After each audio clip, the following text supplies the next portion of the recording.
Israel America ಹಾಗೂ Iran ನಡುವಿನ ಯುದ್ಧ ಶುರುವಾಗಿ 30 ದಿನಗಳು ಕಳೆದು ಹೋಗ್ತಾ ಇದೆ. 30 ದಿನಗಳಲ್ಲಿ ಯಾರು ಸೋತ್ರು ಯಾರು ಗೆದ್ರು ಅಂತ ಹೇಳೋದಕ್ಕೆ ಆಗ್ತಾ ಇಲ್ಲ. ಯಾಕಂದ್ರೆ ಮೂರು ಕಡೆಗಳಲ್ಲಿ ಅತಿ ದೊಡ್ಡ ನಷ್ಟ ಅಸೆಟ್ಗಳ ವಿಚಾರದಲ್ಲಿ, ಪ್ರಾಣಹಾನಿ ವಿಚಾರದಲ್ಲಿ ಆಗ್ತಾನೆ ಇದೆ. ಈಗ ಒಂದಷ್ಟು ಲೇಟೆಸ್ಟ್ ಅಪ್ಡೇಟ್ ಕೊಟ್ಬಿಟ್ಟು ಮುಂದೆ ಡೀಟೇಲ್ಸ್ ಕೊಡ್ತೀವಿ. ಅಮೆರಿಕದ ಮತ್ತೊಂದು F-16 ಫೈಟರ್ ಜೆಟ್ ಅನ್ನ ಹೊಡೆದಿರೋದಾಗಿ ಇರಾನ್ ಹೇಳ್ಕೊಳ್ತಾ ಇದೆ.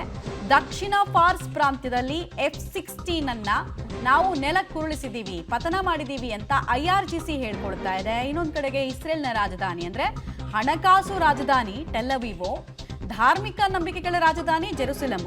ಸೊ ಈ ಹಣಕಾಸು ರಾಜಧಾನಿ ಟೆಲ್ ಅವೀವ್ ಹೇಗಿದೆ ಅನ್ನೋದರ ಚಿತ್ರಣ ಕೂಡ ಈಗ ಜಗತ್ತಿನಾದ್ಯಂತ ವಿಡಿಯೋಗಳು ವೈರಲ್ ಆಗ್ತಾ ಇದೆ.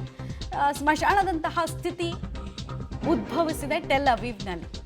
ಒಂದು ಕಡೆಗೆ ಫೈನಾನ್ಸ್ ಕ್ಯಾಪಿಟಲ್ ಅಂತ ಹೇಳ್ತಿದ್ದೆ ನಿಮಗೆ, ವಿಪರೀತ ಬಿಸ್ನೆಸ್ಗಳಾಗ್ತಾ ಇತ್ತು. ಇಸ್ರೇಲ್ ಇಷ್ಟು ರಿಚ್ ಆಗಿರೋದಕ್ಕೆ ಟೆಲ್ ಅವೀವ್ನ ಕಾಂಟ್ರಿಬ್ಯೂಷನ್ ಜಾಸ್ತಿ ಇತ್ತು. ಅಲ್ಲೀಗ ಸ್ಮಶಾನದಂತಹ ಚಿತ್ರಣಗಳು ಕಂಡು ಬರ್ತಾ ಇದೆ. ಇನ್ನೊಂದು ಕಡೆಗೆ F-16 ಡಮಾರ್ ಆಗಿರುವಂತಹ ಫೋಟೋವನ್ನು ಇರಾನ್ ಬಿಡುಗಡೆಗೊಳಿಸ್ತಾ ಇದೆ.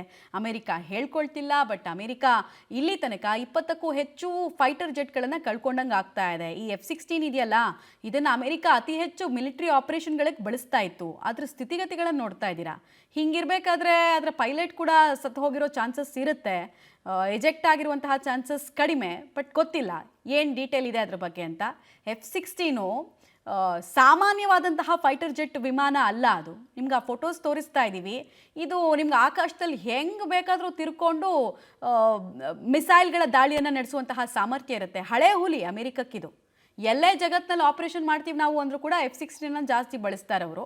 ಬಟ್ ಪ್ರಾಬ್ಲಮ್ ಏನು F-16 ಬೇರೆ ವಿಮಾನಗಳ ಕಂಪೇರ್ ಮಾಡಿದ್ರೆ ಅಂದರೆ, ಇವರು ರಡಾರ್ ತಪ್ಸೋಕೆ ಆಗಲ್ಲ. ಈ ವಿಮಾನದಲ್ಲಿ ಬೇಗ ಡಿಟೆಕ್ಟ್ ಆಗಿಬಿಡುತ್ತೆ. ಎಂಥ ವೀಕ್ ಏರ್ ಡಿಫೆನ್ಸ್ ಸಿಸ್ಟಮ್ ಇದ್ರೂ ಕೂಡ F-16 ಕಂಡು ಹಿಡಿದು ಬಿಡ್ತಾರೆ. ಈ ಕಾರಣಕ್ಕೋಸ್ಕರ ನಾವು ಹೊಡೆದಿದ್ದೀವಿ, ನಾವು ಅಮೆರಿಕಕ್ಕೆ ಮತ್ತೊಮ್ಮೆ ಸವಾಲು ಹಾಕ್ತಾ ಇದ್ದೀವಿ, ಅಮೆರಿಕದ ಮುಖಭಂಗ ಮಾಡಿದ್ದೀವಿ ನೋಡಿ ಅಂತ ಇರಾನ್ ಕೊಚ್ಕೊಳ್ತಾ ಇದೆ.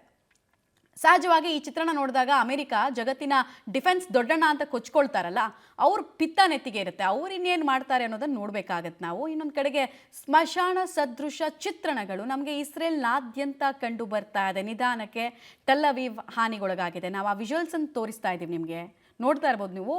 ಆಲ್ಮೋಸ್ಟ್ ಎಲ್ಲ ಬಿಲ್ಡಿಂಗ್ಗಳ ಸ್ಥಿತಿಗತಿಗಳನ್ನು ನೋಡ್ತಾ ಇದ್ರೆ ಇಸ್ರೇಲ್ನ ಟೆಲ್ ಅವೀವ್ ಹೊಸ ಗಾಜಾ ಆಗ್ತಾ ಇದೆಯಾ ಅನ್ನೋದು ಪ್ರಶ್ನೆ.